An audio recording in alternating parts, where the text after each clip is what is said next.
I'm so happy to introduce this guy. He's pretty new to comedy, but he's been killing it all around town lately, all over the place. He's a killer. Everyone, please give it up for Justin Chimento, everybody!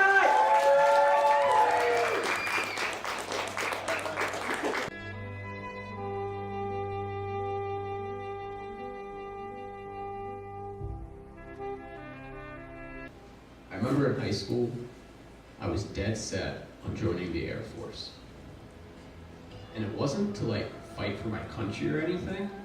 It was just to get the adrenaline of flying those fighter jets. Fast forward 2 years, I discovered drugs and alcohol. And I'm like, oh shit, I can get the same adrenaline, but without the risk of dying. Or so I thought.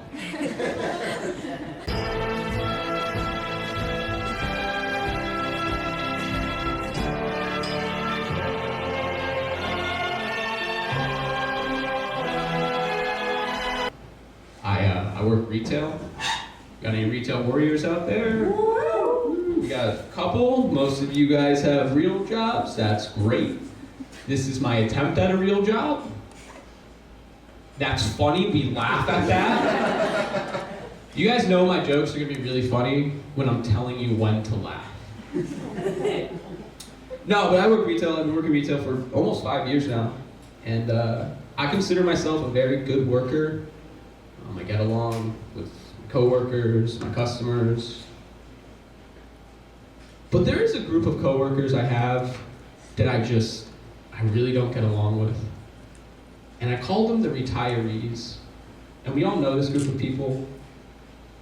It's the older group that works in retail or grocery stores that had a full-time job their whole life and made great money, but then decided they need a hobby. So they submit their resume to hell. Like, pickleball is a great hobby for the elder community, I've heard. But for some reason, yelling at customers why we switched to paper instead of plastic just gets the cooter going, I guess. I never use the term cooter, but when I'm discussing granny pussy, it just feels appropriate. Whenever I first told that joke, my friend said I should say gussy. So maybe next time I'll bring out a gussy, who knows?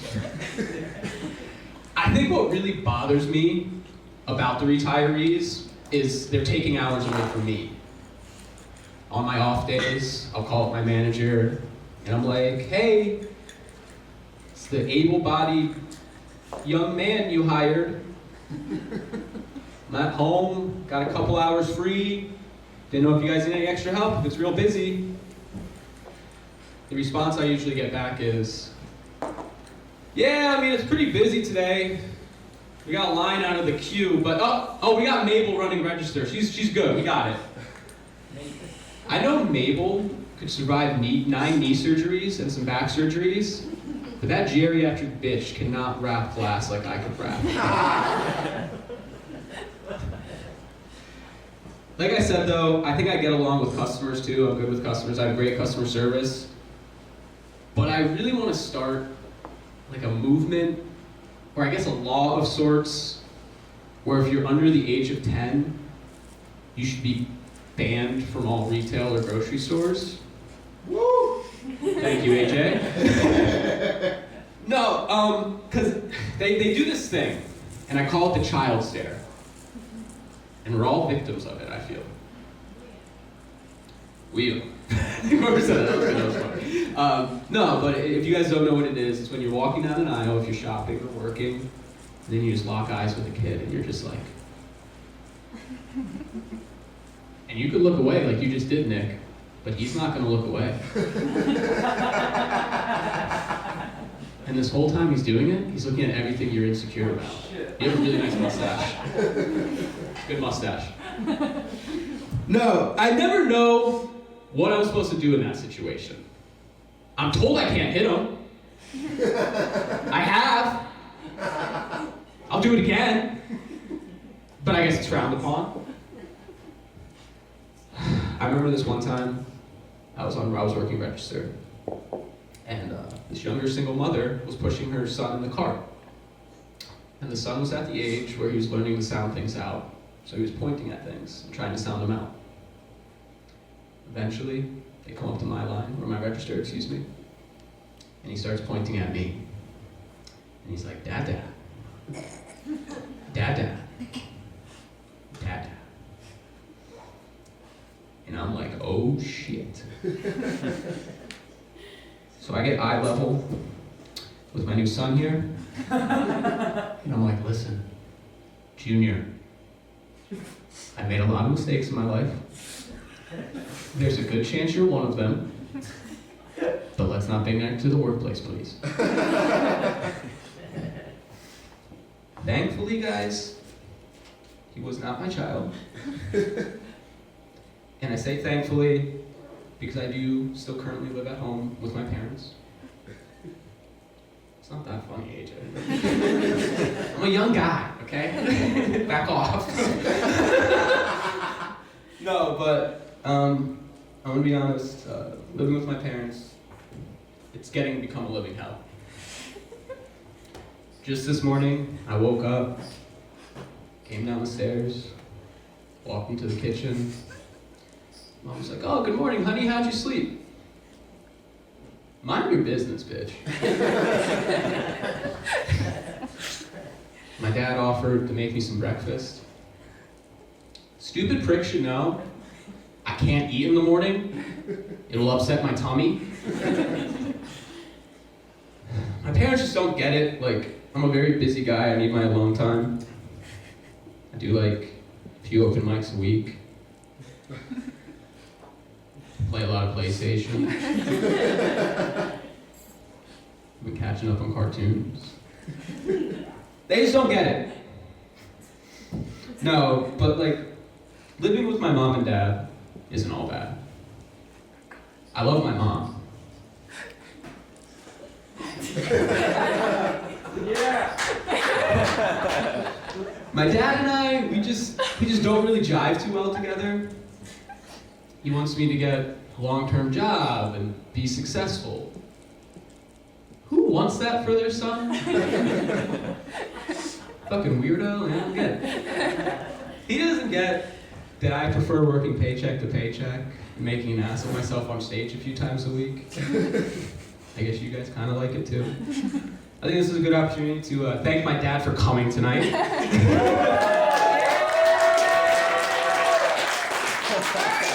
Well, at least that's what my mom calls him. I'm kidding.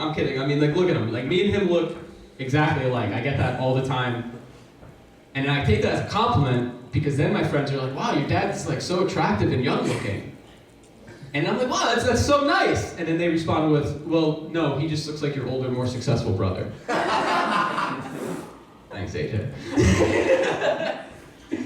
No, but while I'm living at home, I have realized, I've been looking back at my childhood, and I'm not gonna lie, I had a pretty traumatizing childhood. I finally built up enough courage to talk about it, and to talk about certain things that I've dealt with. So bear with me, please. This is a hard topic for me to talk about. Whenever I was a kid, I was a victim of a violent attack. I was about 5 or 6, and my parents thought it was a beautiful afternoon to go to the dog park. I don't like how people are already chuckling. This is a serious story. I may be a comedian, but this is serious. Thank you. So we get to the dog park, and when we get there are these 2 Labrador retrievers that are very frisky with one another, and they really like to dance with each other. I'm gonna say dance, because that's what my mom likes to call it, and she's also here. So, I made sure to look away, let the couple do their thing, but I guess one of the labs got a little bored, and I was the next target. So one of the labs came up behind me and pinned me to the chain link fence and started dancing on me. And I think this made the other lab jealous. because the other lab proceeded to start dancing on the lab that's already dancing on me. So now I have 2 labs running a train on me at the dog park in public. There is light at the end of the tunnel, though. That was the first direction I remember.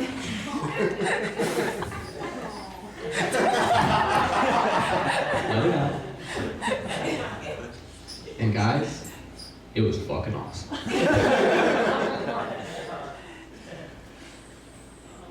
As I'm getting older, I'm like thinking about career opportunities I might have missed out on. I remember in high school, I was dead set on joining the Air Force. And it wasn't to like fight for my country or anything. It was just to get the adrenaline of flying those fighter jets. Fast forward 2 years, I discovered drugs and alcohol. And I'm like, oh shit, I can get the same adrenaline, but without the risk of dying. Or so I thought. People get upset with me sometimes whenever I joke about almost dying from alcohol. I remember one time during one of my shows, someone said to me, hey, just because you experience something like that doesn't make it okay to joke about it. And I was taken aback by this. I felt bad. I don't want to be an offensive comedian. That was never my goal. I like making people laugh. So I thought maybe I should start doing jokes about things I'll never experience, and have never experienced, excuse me. So I'm gonna give it a try. So, ladies, pregnancy. That's a 9-month struggle. Walking around large and in charge. See, like, I can't make jokes like that. I've never experienced that. I never will experience that. Again, I don't want to offend people, so let me try again. I remember during my time in the Air Force, while I was pregnant, I was always confused why the enemy fighter jets would always target me first. Then I realized something.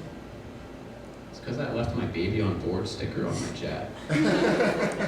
So I think the enemy commander told his pilots, if they shoot me down, they get double points. See, now that was pretty funny. And I've never experienced that. So maybe I should start doing that more. This is legit though, this is real, I'm not lying. At the end of next month, I will be a year free from alcohol. Woo! Thank you. And it's honestly crazy for me saying that, and it's also more crazy for me saying that in a group of people I never would have thought I'd be here. But I'm gonna be honest, I have been bad. I've been trying to find new ways to get that feeling I once got whenever I did drink a lot, that feeling of being out of control, like just let loose. It got me thinking. I remember growing up, I would sit on my hands until they fell asleep before private time. JP knows what I'm talking about. Yeah. And now that I'm older, I just sit on my legs for a bit, and then I wait for them to fall asleep. And I just stumble around my house. And to make it more realistic, I start random arguments with my family, and I call my girlfriend on the phone, and I call her a stupid broad a few times. Just bringing back the alcohol memories, folks. You guys weren't there for them, so I'm glad you guys got to experience them a little bit there.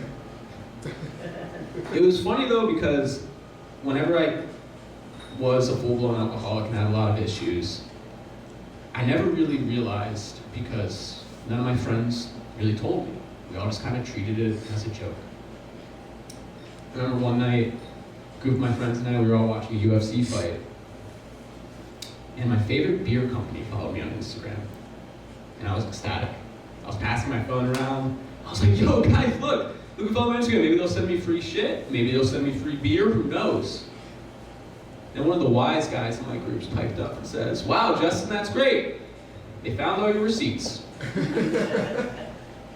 At the time, that was hilarious for us, but looking back on it, it's just sad.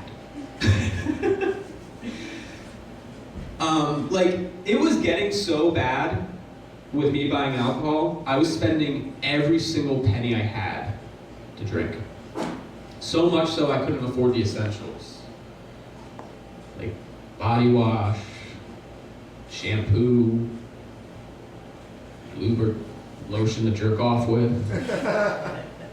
Like, I was so desperate, guys, I was jerking off with chapstick.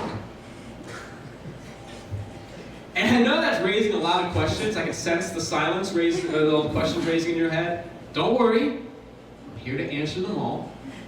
First one probably being, Justin, why didn't you just use spit like a normal human being? Well, like I said, guys, I was an alcoholic, so I didn't really have a lot to wet my whistle with. And also, all my pro masturbators know, when you mix spit and lube together, it starts feeling pretty real, brother. I think the worst part about this whole era or situation I was going through, I did still manage to have a girlfriend. And I remember she would come over and she'd be like, oh shoot, I forgot my chapstick. Do you mind if I borrow yours? I'm like, wait, no. Oh, your mouth has been worse places, it's okay. Folks, I'm kidding. Her mouth has not been worse places, but mine sure has. I said I was a broke alcoholic. You guys can put the pieces together. On a much, much lighter note, I am currently seeing somebody. Woo! Thank you, AJ. Yeah. Don't worry. Therapist says that's fine. New medications I'm taking. That's another stinker. It'll come to you guys, don't worry. No, but I do really enjoy having a girlfriend. She gets me off of all the stupid things I had to do whenever I was single. One of those main ones being dating apps. Some dating app users. All right. I have a feeling, I mean, again, you guys are all lying. I've seen most of you all know when I was single, and I won't do that whole bit. But no, I hated dating apps, really. I really did. I remember when I was single, I matched with this one girl, and one of her prompts was, dating me is like dating a golden retriever.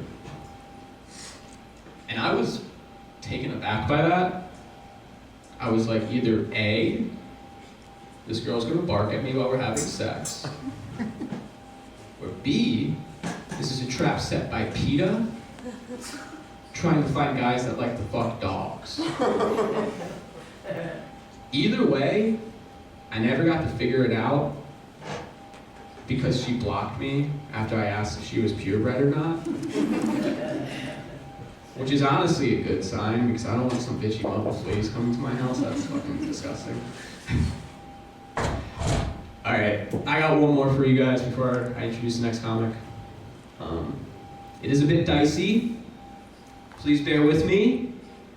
I know I said I don't like to be an offensive comedian, I don't like to do stuff like that, but this new one I've been working on is a little dark. So don't hate me, please. I said earlier, I've been catching up on a lot of cartoons. One in particular is the animated Batman series from the 90s. We got any fans? Woo! Couple virgins in the audience? Cool. Yeah. Hell yeah, thank you, JP. As I'm watching it though, I'm realizing there are some nasty villains in that show. For instance, when they first introduced Victor Freeze, he froze these mobsters' legs, but then left his top half still living. And Victor Freeze just left. And I don't know about you guys, but that's pretty cold if you ask me. And that's what I close on. Thank you guys so much. My name is Justin Chimento. You can find me on Instagram at justin.chimento.